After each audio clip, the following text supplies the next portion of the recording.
Good evening, I'm Colette Linden, and here's some of the stories making headlines this week. A tentative agreement has been reached between the Public Service Alliance of Canada and the Customs and Immigration Union. The tentative agreement avoids potential job action by more than 9,000 workers at Canada's borders, just as the busy travel season is about to begin. Paramedics deserve respect! Paramedics deserve respect! Meanwhile, Sault Ste. Marie paramedics took part in information pickets at various locations in the city. Paramedics represented by Unifor Local 1359 are rejecting arbitration and urging the District of Sault Ste. Marie Social Services Administration Board to return to the bargaining table to negotiate a fair deal. The contract between Unifor and DSSM-SSAB expired in April of 2023. The union has been in negotiations with the employer since January 2024.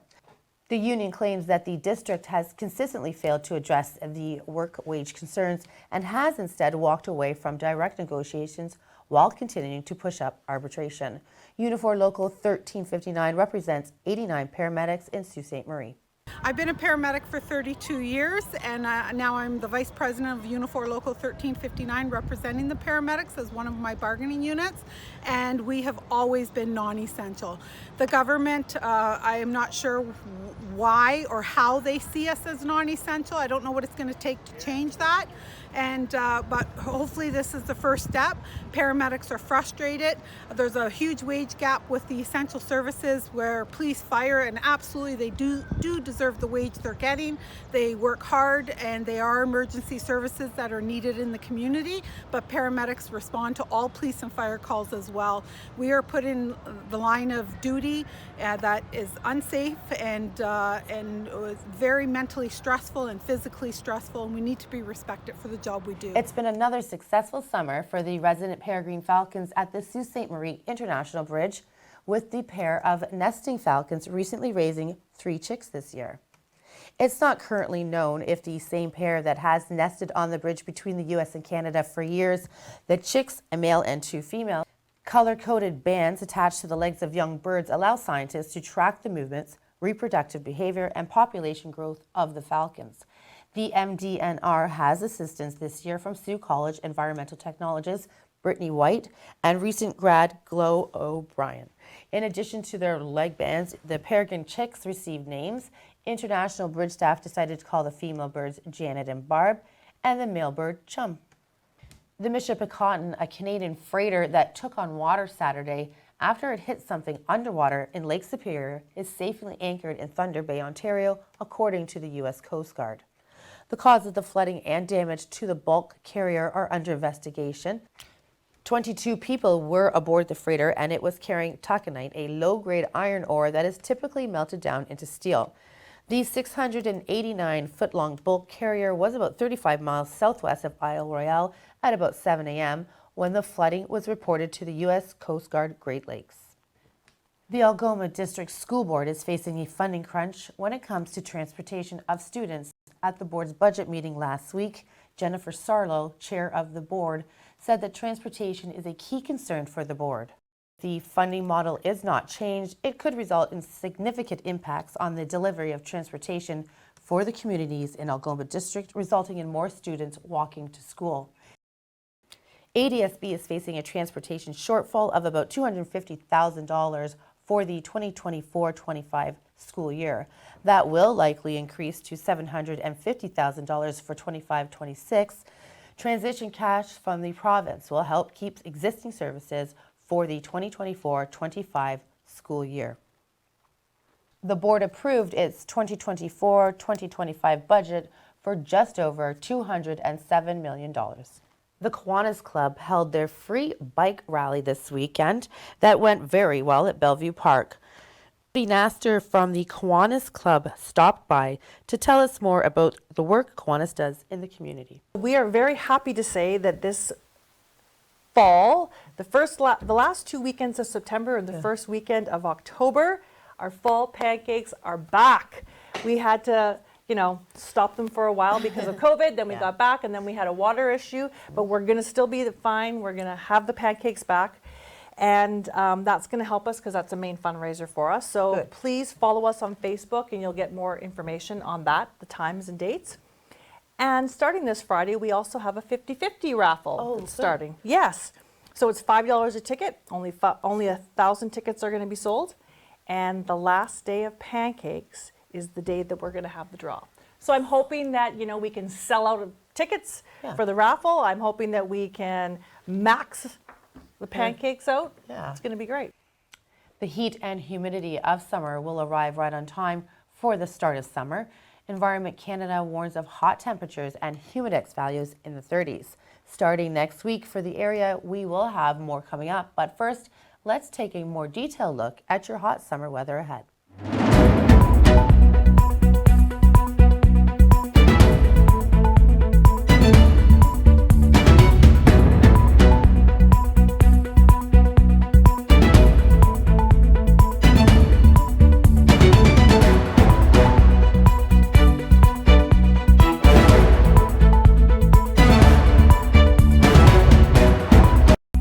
The Firstlocal Weekly Report is made possible with the support of these community-minded sponsors. Arch, the Algoma Residential Community Hospice, 229 4th Line West. Get your tickets for the monthly 50-50 raffle. When you help hospice, everyone wins. Canadian Tire, made for life in Canada, 200 McNabb Street, Sault Ste. Marie. The Medicine Shop, offering professional and confidential pharmacy services. The Medicine Shop, 59 Great Northern Road. Welcome back. Close to 600 entrants helped make this year's run for the Great Lakes fundraiser a success. The fun run raises money to support Arch Hospice and the Sault Area Hospital Foundation. 437 adults took part in the 25th edition of the annual event, with well over $30,000 being raised last weekend. Yeah, I probably run between 70 and 80K a week, and that's mostly for marathon training, because I'm be participating in the Strong Minds event here in 2 weeks. Okay. And that's a Boston qualifier that I won last year. And have you always loved running? You know what, I only got into running probably during COVID, when everything was shut down, and I needed something to stay competitive with, and I can push myself every day, right? So that's what it is for me. Hillary, you clocked a pretty good time, just over 20 minutes. How do you feel? I feel great. I was just in town for my parents' 60th birthday this weekend. This was a last minute sign up, and I thought, why not get out there and have a good time? Have you run the event before? It's been a while. I don't live in Sault Ste. Marie any longer, but I have run probably 10 years ago. First Arch run, I've run a 10K before, but not in a long time. I hurt my leg a while ago, and so this is my first time getting back on the saddle. Hundreds of vintage car enthusiasts poured over the Bruce Mines lakefront last Saturday for the 21st annual Bruce Mines Cruise and Car Show. It was an extra special day for Matteo Cuglietta. The 17-year-old was the youngest classic car owner at this year's show, having recently been gifted with his late grandfather's 1930 Ford Model A. The car was featured on the Cruise and Car Show promo poster this year. Originally hot rodded in the Sioux in about 1960 by two teenagers.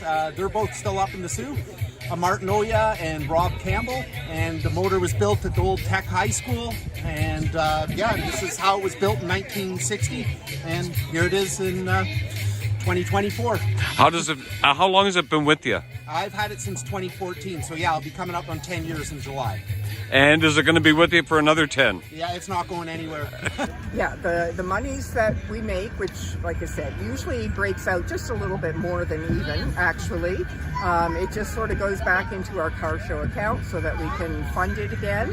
On the years that we've made a little bit more of a profit, if you want to call it that, we've used to try and help and upgrade the waterfront area. So a number of years ago, we upgraded the electrical so that we could have better service to the gazebo. Yeah, quite a bit. I go to the show here in Bruce Mines, and then I go to the one in Hilton Beach, and I take it into town now and then. Probably put about 5,000 kilometers on it a year. The city of Sault Ste. Marie invested $625,000 to build a new splash pad in the city's west end. Located in Manzo Park, the splash pad will serve a neighborhood with a large population of kids under 14. The city was able to use the park's existing infrastructure to support the construction of the new splash pad. In addition to the main water feature, the splash pad area will include picnic tables, change rooms, paved walkways, and ample seating. The project is expected to be completed by the summer of 2024. The new splash pad will give kids more options for outdoor recreation and a surefire way to beat the summer heat. The Bellevue Park splash pad opened about 4 years ago. We have more coming up right after this break. The Firstlocal Weekly Report is made possible with the support of these community-minded sponsors. The Medicine Shop, offering professional and confidential pharmacy services. The Medicine Shop, 59 Great Northern Road. Arch, the Algoma Residential Community Hospice, 229 4th Line West. Get your tickets for the monthly 50-50 raffle. When you help hospice, everyone wins. Canadian Tire, made for life in Canada, 200 McNabb Street, Sault Ste. Marie. Welcome back. Tonight we are speaking with 3 representatives from the Algoma Veterans Association. And as we know, we do a lot for the community. We run events as well, and you're here to talk about an event. So, let's go first. The Algoma Veterans Association was founded about 7 years ago. A couple of veterans having coffee, and it's led us to this. Right now, we've run the Red Friday Golf Tournament this last year and this year. The event this year has just taken off like crazy. I can't ask for more sponsorship the way that people are given to us, and the community's just been amazing for us. That's great.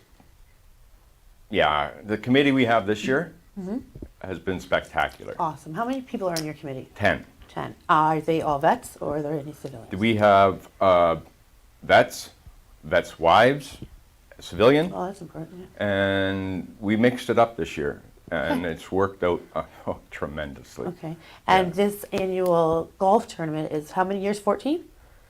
Yes, 14 years. Okay. Why don't we bring it over to you? Yes, hello, my name is Mike. We have our 14th year as a tournament. I was a member of the former organizing committee, but the focus was always the same, Algoma veterans and their families and how they can add to the support that has been given from either the Legion or the Veterans Affairs Canada.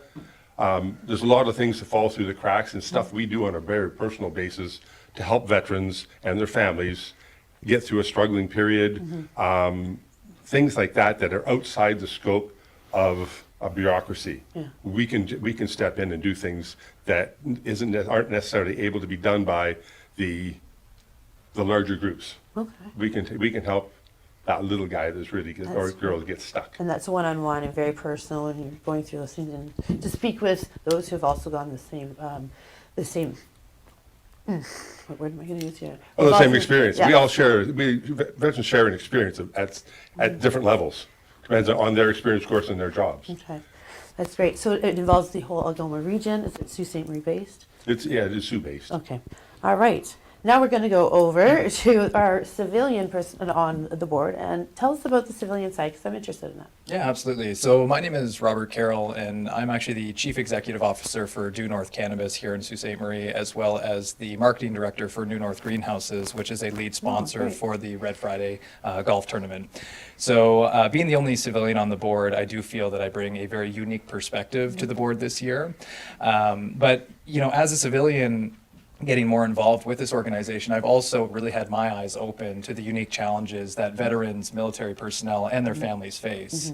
And, you know, Frank and I have become very close over the years, and I was honored to be asked to join the board this year. You know, unfortunately, what led towards my strong partnerships with Algoma Veterans Association was the passing of one of our very dear friends and a team member over at my company, Due North Cannabis. And Jarrett Maniaco had actually served for over 10 years with the 33rd Service Battalion of the Canadian Army Reserves. And after his sudden passing, myself and my team knew that we had to do something to not only honor his memory, but also to support his family. And so that led us to establishing a very strong partnership with Algoma Veterans Association.